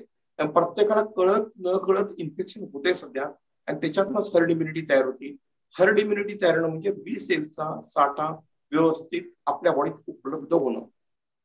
लक्षात आलं ना तुमच्या? आता मी काय म्हणतोय त्याचं? अजून काही शंका आहे घ्यायच्या? We have 3-4 more question. Sir, if we have algorithmic curve and we got always and we get always, do we need to be cautious? Please guide to this. You mean to say allergic curve? Something, yeah, allergic curve. Yeah. See, allergic curve means what? Patient must have the asthma. म्हणजे कुठल्या तरी गोष्टी त्याच्या related होणारा कफ त्याला asthma म्हणतात. त्याला doctors वेगवेगळ्या टर्मिनॉलॉजी वापरतात. ब्रॉन्कायटिस म्हणतात, ऍक्यूट ब्रॉन्कायटिस म्हणतात, सिझल म्हणतात, ॲलर्जिक म्हणतात, काय म्हणतात. But not share it is asthma. आणि अस्थमा जर असेल तर थोडे एक्स्ट्रा प्रिकॉशन घ्यायला लागते, कारण त्यावेळी त्याची लंग इन्व्हॉल्वमेंट असते. Because asthma is disease of the airway. तो अस्थमा आणि जर कोविड याच्यामध्ये फक्त आपल्याला डिफरन्शिएट असं करायला लागतं की झालेला खोकला आपल्याला ॲलर्जिक कफ आहे का कोविडमुळे आहे हे कळणं थोडं मुश्किल असतं. तर अशा वेळी डॉक्टरांचा योग्य सल्ला घेणे आणि आपण लक्ष ठेवणे हेच त्याच्यामध्ये असतं. आणि लक्ष म्हणजे कसं ठेवायचं, निग्लेक्ट नाही करायचं. मला ॲलर्जी कफ आहे, मला ॲलर्जीमुळे झाला असेल असं न म्हणता प्रॉपर सल्ला घेणे हे त्याच्यामध्ये असतं.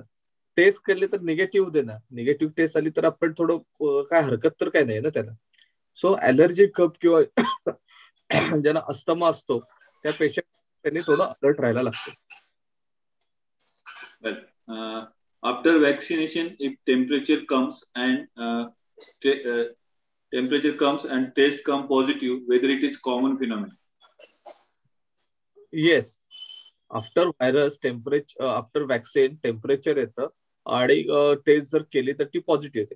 आता ह्याच्या पाठीमागचं सायन्स मी सुरुवातीला सांगितलं तसंच आहे. कुठलाही व्हायरस आपल्या शरीरात गेल्यानंतर तो सिम्पटम दिसायला 2 ते 14 दिवसाचा कालावधी लागतो.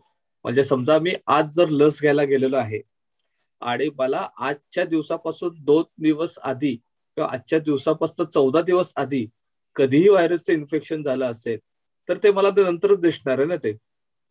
आणि त्याच्यामुळं जेव्हा व्हायरस आपण व्हॅक्सिन घेऊन येतो तेव्हा मी लॉट ऑफ पेशंट बघतो, कारण मगाशी लड्डा सरांनी सांगितलं इम्युनिटी डेव्हलप व्हायला व्हॅक्सिन घेतल्यानंतर पहिले 6 दिवस, त्याच्यानंतर 14 दिवस ती मेंटेन व्हायला, त्याच्यानंतर सेकंड डोस आल्यानंतर ती पुढे मेंटेन राहते.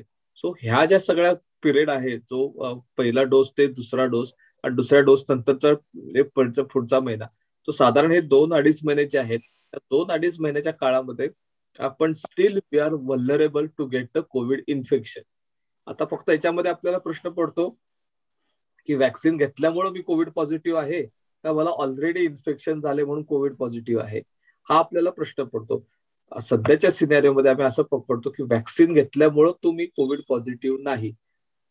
एक लक्षात घ्या, व्हॅक्सिन घेतल्यानंतर थोडा ताप येणं होतं, थोडं अंग दुखतं 1-2-3 दिवसामध्ये, त्याच्यामध्ये लगेच टेस्ट करायची गरज नसते. हा, व्हॅक्सिन घेतल्यानंतर 5-6 दिवसांनी 8 दिवसानंतर जर तुम्हाला परत हे सगळे सिम्पटम दिसायला लागले किंवा सिम्पटम परसिस्टंट व्हायला लागले, then we have to suspect whether it is COVID और नॉन कोविड. आणि त्यावेळी टेस्ट करायची असते. मग ती पॉझिटिव्ह आली तर then we will treat it as a COVID positive patient. Last 2 questions. Sandeep, I will take last 2 questions. Then you will be given the chance to ask every question. Okay. Only last 2 questions. One from Nilasha Nouza, Chairman, Solapur. I tested negative 25 days back, but CT score was 13. I treated as a corona patient. Is there a chance of getting corona again? Okay. त्याला लागून एक प्रश्न आहे की 25 days back जेव्हा Covid negative होती त्याच्यानंतर Covid taste repeat केली होती का? एकच निगेटिव्ह पकडली होती. Nilasha, can you answer? Nilasha? 1 minute. Yeah. My both the tests are negative. Your both the Hello? tests were negative and still your CT scan shows that there is an infection in the lung. Correct? Am I correct? Nilasha? Both the tests are negative. हाँ, HRCT score 13 means but CT infection in score lungs. was 13, so I got the some technical problem at her. infection in lungs. You can share my number with her. I can answer her query later. No issue in that. Nilesh, I will share your number to you, Dr. Ajit Kulkarni. Okay, number. okay.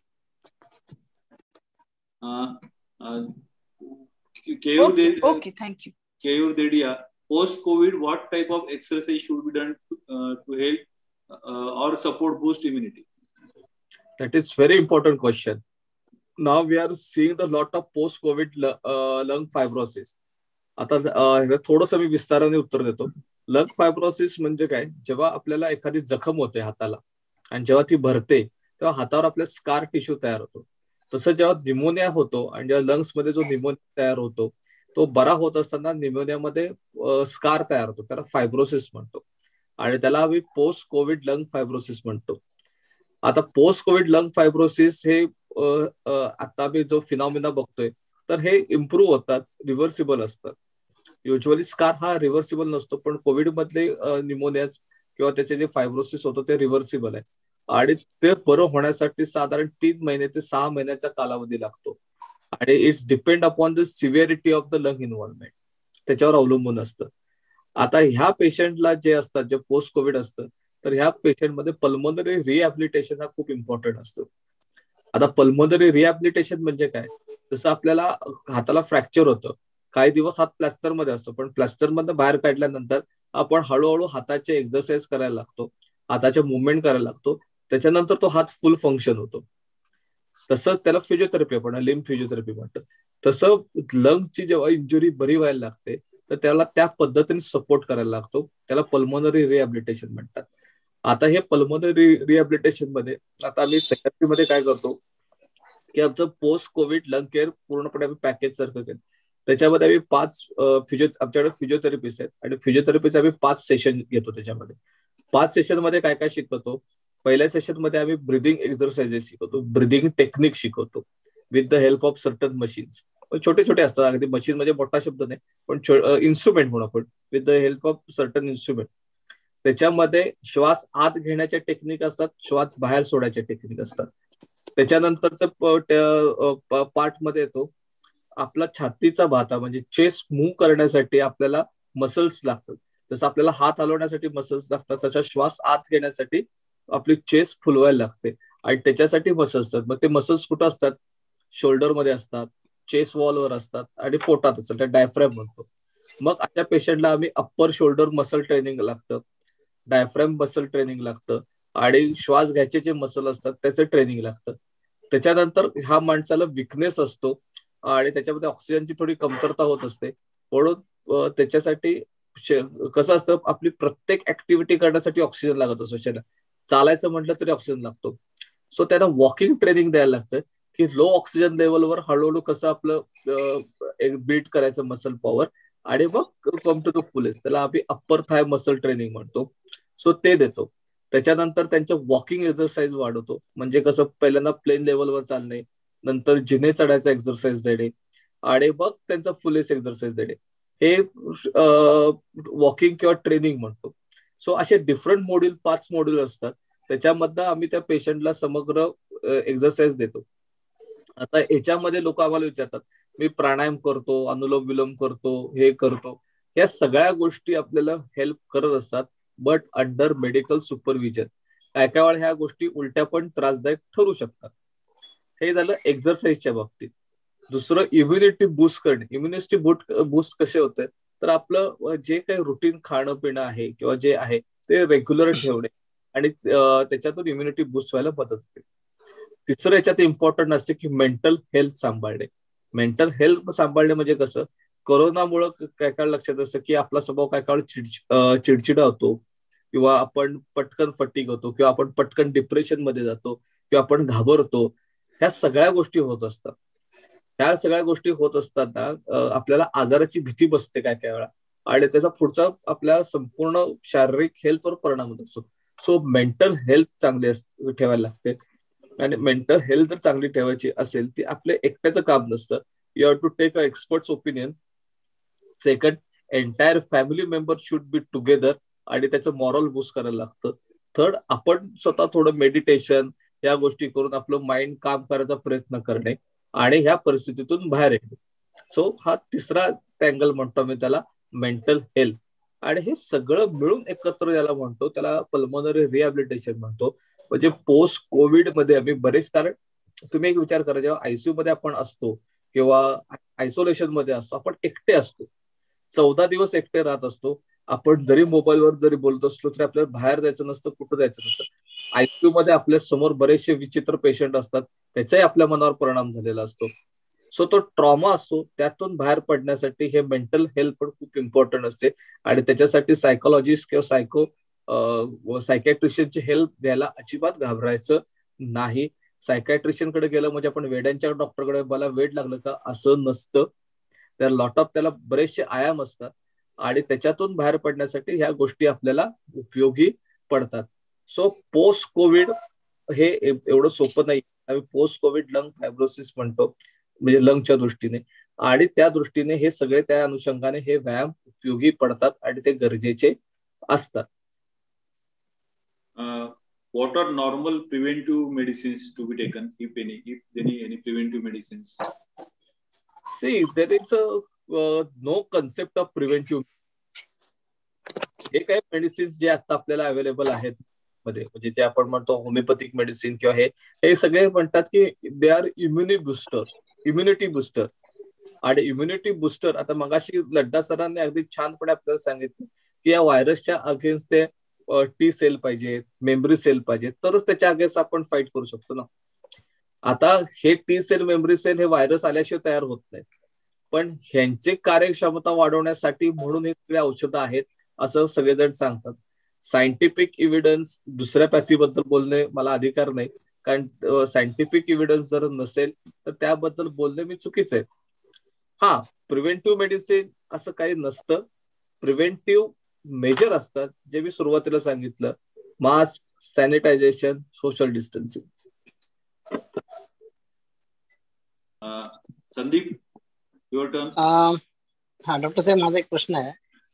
CA बरोबर मी teaching profession मध्ये आहे आणि गेल्या 17 दिवसापासून माझा isolation period वगैरे सगळा complete झालाय.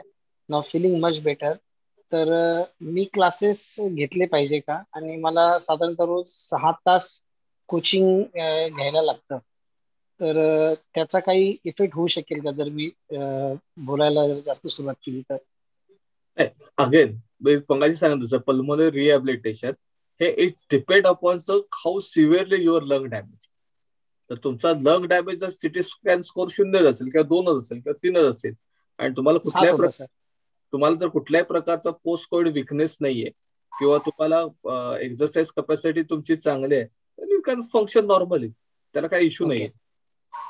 जर विकनेस नाहीये, काय नाहीये, जर विकनेस असेल then you have to go slowly. Okay. पण विकनेस नाहीये, if you are fit and fine then you can start working, no issue in that. Okay.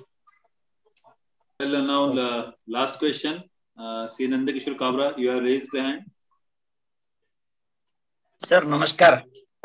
माझ्या क्वेश्चनचं सरांनी आता आन्सर दिलं होतं. प्रिव्हेंटिव्ह मेडिसिन, आता आपण सीए आहोत, आपण सारखं कुठं ना कुठंतरी एक्सपोज होतोच आणि हा रोग कोणाला तो कोणाला लागणार आहे. जसं सांगितलं 3 जे होते, सॅनिटायझेशन, मास्क आणि सोशल डिस्टन्सिंग, पण प्रिव्हेंटिव्ह मेडिसिन अशी काही नाही आहे म्हणल्यावर आता आपण कसं पुढे जायचं मला हेच लक्षात येत नाही की बाबा वर्क कसं करायचं. आणि हे तर आपण बाहेर जाणं कंपल्सरी होणारच आहे थोड्या दिवसात.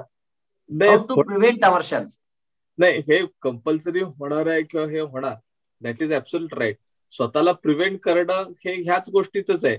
कसं असतं माहितीये का, प्रिव्हेंटिव्ह मेडिसिन म्हणजे काय, आपल्याला कोरोना होऊ नये म्हणून होणारं औषध. प्रिव्हेंटिव्ह मेडिसिन जर आता प्रूव्हन म्हटला तर कोरोनाच्या काळामध्ये ओन्ली व्हॅक्सिन, तेवढं एकच प्रिव्हेंटिव्ह मेडिसिन आहे. हे एक. दुसरं, कुठली औषधं जी असतात, मी तुम्हाला मगाशी अँटीव्हायरल औषध सांगितलं, अँटीव्हायरल मेडिसिन कधी काम करतं, जेव्हा तिथं व्हायरस असेल तरच ते काम करणार.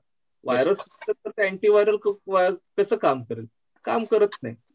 दुसरा, त्याच्यामध्ये आपण जेव्हा मल्टीव्हिटॅमिन्स वगैरे देतो, मल्टीव्हिटॅमिनचा रोल आहे इम्युनिटी बूस्ट करणं.